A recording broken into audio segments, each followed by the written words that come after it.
So this is from the Epistle of James. What causes fights and quarrels among you? Don't they come from your desires that battle within you? You desire, but do not have. So you kill. You covet, but you cannot get what you want. So you quarrel and fight. You do not have because you do not ask God. When you ask, you do not receive because you ask with wrong motives, that you may spend what you get on your pleasures or on your lusts. You adulterous people, don't you know that friendship with the world means enmity against God? Therefore, anyone who chooses to be a friend of the world becomes an enemy of God. Now, it's important to note that what James means here by the world is similar to what St. Paul means when Paul talks about sarx, which is normally translated as flesh. The sarx, the flesh, is not bad. Our bodies are not bad. And the world is not bad. What they're talking about is if that's all you're interested in, if all you're focused on in Paul's epistles are your fleshly desires, which includes what James means by the world. In other words, just winning, getting what you want because you want it. I am reading and discussing with my best of children's literature students Charlie and the Chocolate Factory. You probably know the Willy Wonka movie, at least the first one, which is a really good one. And all the little kids, other than Charlie, are brats. And all they care about is what they want. I want what I want when I want it. And they're spoiled and they demand it. Well, that's all of humanity when we focus only on the world or the flesh, the kind of desires that put us at enmity with one another and at war with one another. Why are we always bickering and fighting and factious? Because we just want what we want. We want to win. We're in a contest. We want to beat one another. That's the world. That's the way the world thinks. So that if we remove ourselves from the world, it's not because we say everything's bad. Not every movie is bad. Not every book is bad. Not every political activity is bad. But if that's all you're about, and you're not using the world to bring you closer to God, that's when you become nothing but worldly. That's when you become nothing but a victim of the desires of the flesh. He goes on, and he talks about how, and this is actually true, although we don't usually want to hear it, verse 7, submit yourselves then to God, resist the devil, and he will flee from you. Come near to God, and he will come near to you. Wash your hands, you sinners, and purify your hearts, you double-minded. Remember earlier, James had said, the reason you don't get what you want in prayer is because you have a double mind. And I had talked about integrity, having a single mind, single-mindedness, to mirror God's approach to us. God is always one with us. We should be one with him in fidelity. Come near to God, and he will come near to you. Resist the devil, and he will flee from you. But I mean, where's the fun in that? Where's the fun in resisting the devil? Because in fact, you know, some of you talk to me about your struggles, students. And to one of you, I said recently in my response to your comment, even habitual sin, which can be so difficult to overcome. The thing is, you can be victorious even for short periods of time.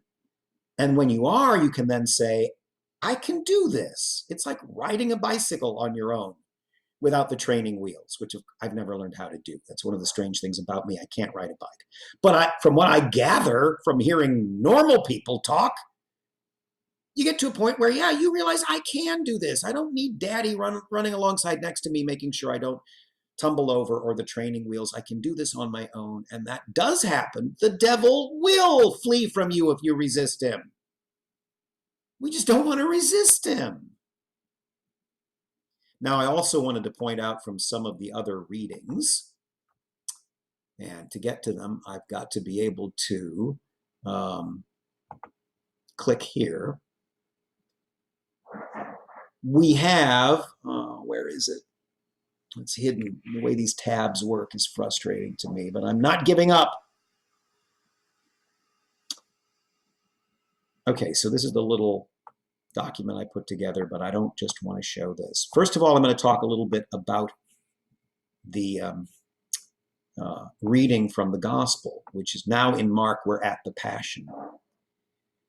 I want to point this out to you because I realize people don't always realize this, although I think it's pretty obvious. But I mean, especially if you're just a high school student and nobody's pointed it out to you, because nobody points it out even to adults in church. This is Pilate speaking. There is a tradition that he's going to release one of the prisoners because it is the Passover. Do you want me to release to you the King of the Jews? Asked Pilate, knowing it was out of self-interest that the chief priests had handed Jesus over to him. Pilate's smart enough to know the politics that's going on, that the chief priests are jealous of Jesus and they realize that the crowd is following Jesus and not them. What he doesn't know is they've stirred up the crowd. But the chief priests stirred up the crowd to have Pilate release Barabbas instead. By the way, psyops, we call this. We tend to think that we get all of our attitudes on our own because we're so smart. We're being manipulated constantly right and left by the websites we visit, the media we consume, and people know this. And they know how to stir us up into riots, even. They know what trips our triggers. And the chief priests and scribes knew this about the Jewish people. And so it's no accident that this is how they respond. Who should I release to you? Do you want me to release to you the King of the Jews, meaning Jesus? Pilate calls Jesus by his proper titles, the King of the Jews. But the chief priests stirred up the crowd to have Pilate release Barabbas instead. Barabbas is a murderer and an insurrectionist. And they want Barabbas. What shall I do then with the one you call the King of the Jews? Pilate asked them. Crucify him, they shouted. Why? What crime has he committed? Asked Pilate, but they shouted all the louder, Crucify him, wanting to satisfy the crowd, because Pilate ultimately is a politician. Pilate released Barabbas to them. He had Jesus flogged and handed him over to be crucified. This is what Jesus does. This encapsulates his mission. He dies so that a foul sinner can be released. Barabbas is all of us. Jesus pays the price for the sins of Barabbas. Barabbas is set free because Jesus is sacrificed. It's not just, but it's merciful. It is a miscarriage of justice that the Jews demand Barabbas, that they allow the scribes and the Pharisees to work them up into a frenzy. And yet, even though it's not fair, it is in fact representative of what Jesus is doing in his great hour, in his great mission. This is why Jesus came to earth. I also, though, want to point out a little bit about the psalm, and then I'll talk a bit, too, about the review for Judges. From Isaiah, a voice says, Cry out, and I said, What shall I cry?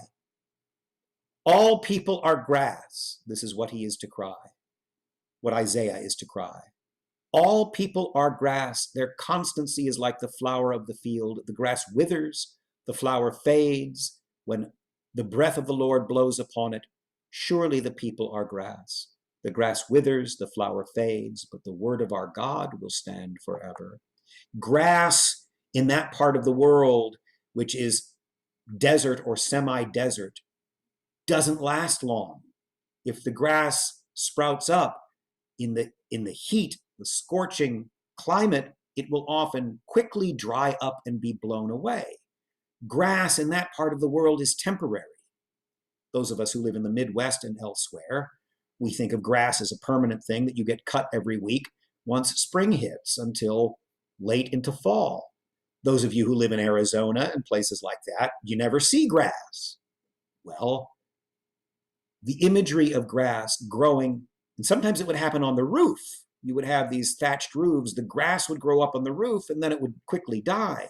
Grass is a very temporary living thing that blows away quickly.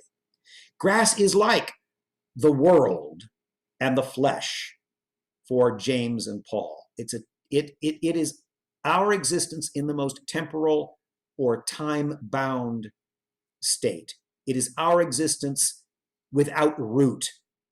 It is our temporary earthly existence. And the image of grass drying up and people being like grass goes throughout Scripture. Here are some examples from 1 Peter. For all flesh is like grass, and all its glory like the flower of grass. The grass withers, and the flower falls off.